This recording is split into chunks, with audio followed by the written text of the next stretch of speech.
Si estás viendo este video, probablemente eres un artista con problema de bloqueo creativo. Y déjame decirte, tengo mucha experiencia en este campo. He tenido una relación algo complicada con mi arte los últimos años. Personalmente, poco a poco creo que lo he ido superando, llevándolo un poquito mejor. Y pues qué mejor que compartir con ustedes algunos consejos que me han servido a mí a través de este último año. No sé qué será mejor que prestes atención, porque estoy a punto de darte unos cuantos consejos de cómo superar el bloqueo creativo. Número 1. Evita el efecto burnout. ¿Qué demonios quiere decir efecto burnout? El efecto burnout se refiere a cuando te quemas de tanto trabajar, tu cerebro se cansa, te frustras y eso no te permite tener un flujo correcto de ideas. Cuando tienes este efecto, dejas de disfrutar lo que estás haciendo y lo ves más como una obligación, como un trabajo, como algo que tienes que hacer a la fuerza.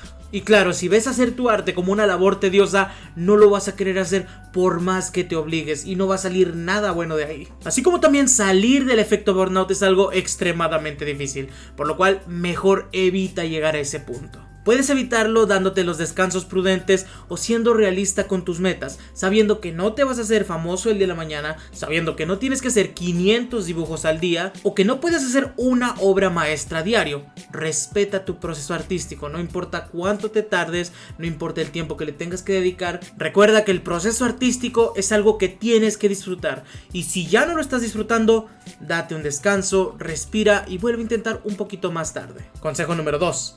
No te compares. Compararte solo te va a llevar a sentirte frustrado, humillado o aplastado, ya que verás a otros artistas y dirás, ¿por qué me esfuerzo si ya hay miles de personas que lo hacen mejor que yo? No tienes que olvidar que tú eres tú mismo y a la gente que le gusta tu obra no está esperando que seas como este artista, como este otro, sino que le gusta lo que tú eres. La comparación lo único que va a hacer va a hacerte sentir peor viendo que otras personas dibujan mucho mejor que tú o tienen más seguidores, más números, más interacciones que tú.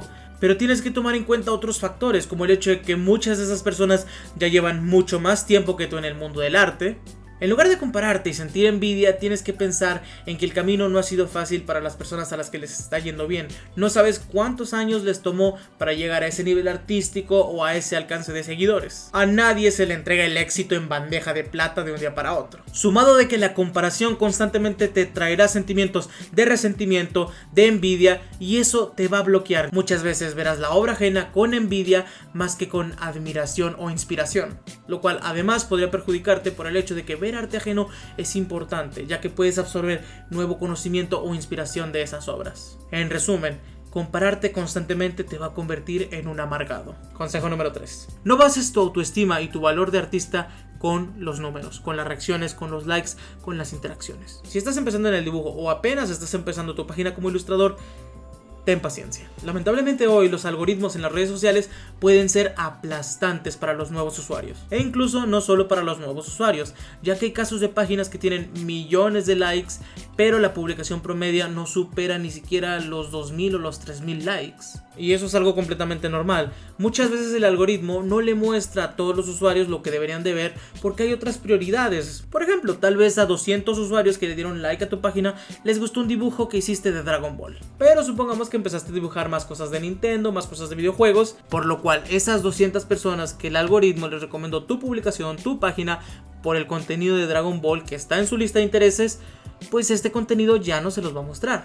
Las redes sociales son muy volátiles, las tendencias nacen y mueren a una velocidad increíble. Y si te la vives solo siguiendo tendencias, probablemente llegues a tener un efecto burnout por querer mantenerte al día. De igual modo también ten en cuenta que muchas veces las redes sociales se rigen por memes. Es muy común que dibujos que tal vez te tomaron horas y que es tu orgullo no reciben ni siquiera 100, 200 reacciones.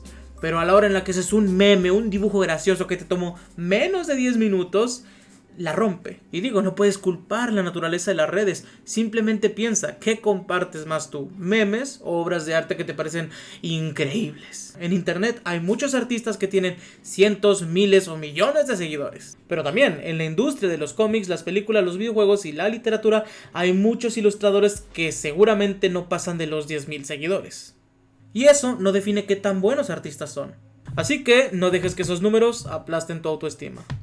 Ahora, el consejo número 4 viene en dos partes. La primera mitad es: consume entretenimiento. Ve series, juega videojuegos, lee libros, lo que te inspire. para alimentarte creativamente y tener referentes, materiales, algo en tu biblioteca creativa para crear tu obra. Por ejemplo, si tu obra es de ciencia ficción, harías un gran trabajo de investigación viendo los referentes de la ciencia ficción. Para el creativo es una parte importante mantenerse entretenido. Pero también, aquí es donde entra la segunda mitad de este consejo. Date permiso de aburrirte. Si tu mente está en constante estimulación, no le das tiempo para sentirse aburrida y sentir la necesidad de crear nuevas ideas. Y si no me crees, simplemente piensa en este ejemplo. ¿Cuántas veces no te ha pasado que estás en la escuela, estás en una aburrida fila y se te ocurren ideas maravillosas? Estás inspiradísimo. Pero a la hora de que llegas a la comodidad de tu casa y tienes todas tus herramientas a la mano, tienes la mente en blanco. Es por eso, porque si tu mente se aburre, se da la oportunidad de crear situaciones, de inventar cosas para entretenerse. Pero si está constantemente entretenido, lo único que va a hacer repetir información en eco en la cabeza. Así que también cuando vayas a este tipo de lugares aburridos, es importante llevar a la mano un sketchbook para anotar tus ideas o directamente dibujar. Así que la próxima vez que estés aburrido en una clase o esperando el camión, tómalo como una oportunidad para crear algo nuevo.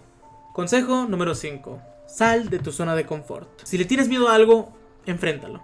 No importa cuánto tiempo evites hacer algo, tarde o temprano lo tienes que hacer. Muchos artistas evitan dibujar mechas, poses complejas o perspectivas difíciles. ¿Qué es lo mejor que pueden hacer? Hacerlas y equivocarse en el intento. Y no hay nada de vergonzoso en equivocarse. Al contrario, cada equivocación es aprender un poco más. Créeme, vale más la pena tener 2 o 3 errores allá afuera que muchos dibujos que están bien, pero no innovan. Si le tienes miedo a las poses complejas, a dibujar manos, a dibujar robots, inténtalo, claro que va a salir mal. Nadie nace siendo bueno haciendo esas cosas. Debes estar orgulloso de esos errores que cometes. Y algún día verás hacia atrás y verás esos dibujos y dirás, wow, cómo he mejorado, qué bien que ahora sé dibujar perspectivas, personajes más complejos o cosas por el estilo. Algo que también es muy útil es pertenecer a un fandom. Por ejemplo, la gente que pertenece al fandom furry tiene que estudiar muchísimo cómo dibujar animales y créeme, no es fácil. Si sabes dibujar animales, la vas a tener fácil para dibujar otras cosas. Por ejemplo, a mí me ha ayudado mucho este último año meterme mucho en el mundo de los cómics porque al tener que dibujar personajes más sobrios, un poco más realistas, he tenido que estudiar un poco más de anatomía. Así que sal de tu zona de confort y cuando veas algo difícil de dibujar, en lugar de evitarlo, enfréntalo. Te vas a equivocar. Todos lo hicimos y no hay nada de vergonzoso en eso. Consejo número 6.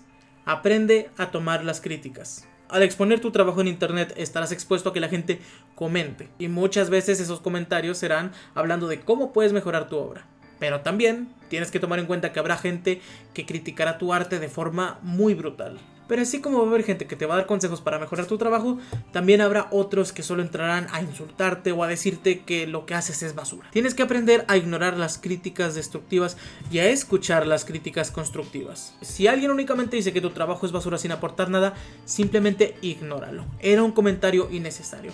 Pero si alguien está siendo tal vez brutalmente honesto contigo, diciéndote que la cabeza está chueca, que el ojo izquierdo está más grande que el otro y que la perspectiva está mal, tómalo bien. Muchas veces las personas que hacen críticas destructivas no se dedican al arte o tal vez su nivel artístico no es tan alto. Pero un verdadero artista jamás pisotearía el sueño de otro artista. Aprende a escuchar a quien sí vale la pena escuchar e ignorar a quienes solo vienen a hacerte sentir mal. No olvides mantenerte humilde para poder aprender de los demás. Y ahora, el último consejo, y el que creo que también es muy importante. Vive. Si quieres que el mundo te vea, te escuche, te sienta, primero tienes que tener algo que contar. Seguramente varios de los artistas que admiras pasan de los 20 años. Claro, debe de haber por ahí unas cuantas excepciones que la rompieron desde los 15 años. Pero para tener una obra, una identidad, un estilo, primero tienes que saber quién eres tú en el mundo real. No hay muchas cosas que puedas contar que suceden adentro de estas 4 paredes. Tienes que aprender a ver la vida, a tener una historia. Por eso nos encantan las historias, porque en la comodidad de nuestras casas podemos leer, podemos escuchar, podemos ver historias que suceden allá afuera. Son anécdotas que te cuenta otra persona y te enganchan. Así que dime, ¿qué vas a contar tú? Y no estoy diciendo que debas de tener una vida increíble, donde todos los días vas de viaje a lugares exóticos y eres la persona más interesante del mundo. Hay cientos de artistas que proyectan su vida del día a día y resulta interesante porque pertenecen quizá a otras culturas, pertenecen quizá a otro rango de edad, cuentan historias. Con un poco de imaginación puedes convertir alguna experiencia en una historia increíble. ¿Cuántos artistas no han hecho canciones basándose en una relación tóxica o tal vez en un amor platónico? ¿Cuántos personajes no fueron inventados basadas en personas reales que conocía el autor? ¿Cuántas historias de terror no se basan en experiencias horribles que tuvo el autor? Tienes que aprender a ver la belleza en la vida. Y no solo de los buenos momentos, sino también de los momentos difíciles. Tal vez en tus peores momentos hubo pequeños destellos de felicidad. Así como también en tus mejores momentos puede haber pequeñas tormentas. Y tienes que saber que eso es importante, porque es tu historia, porque es quien eres. No te sea artista lo bien que lo haces, no te sea artista dónde estudiaste, dónde naciste. Te hace artista cómo sientes el mundo. Mejor, peor que otros, ¿a quién le importa? Eres artista. Y si aún no eres uno muy experimentado, solo es cuestión de tiempo para que lo seas. Y te quiero dar estos consejos, estos mensajes, porque es algo que me hubiera encantado haber escuchado hace tal vez 5 años. Tal vez si nunca nadie me hubiera motivado a seguir siendo artista, probablemente no sería tan bueno como lo soy ahora. Y no sería tan bueno como lo seré en los años por venir. Porque claro, aún me falta aprender. Pero simplemente cuando te sientas desorientado o mal, voltea hacia atrás. Mira tus dibujos de hace años. Ve la diferencia. Ahí sabrás que está valiendo la pena. Este camino no es fácil y por eso te extiendo la mano. Si llegaste hasta esta parte del video, te lo agradezco mucho por escuchar. Así como también me encantaría ver en los comentarios que me digas si alguno de estos consejos te fue muy útil o incluso podrías poner tus propias formas, tus propios consejos de cómo lidiar con el bloqueo creativo. Y bueno, supongo que eso fue todo por hoy y nos vemos en el próximo video.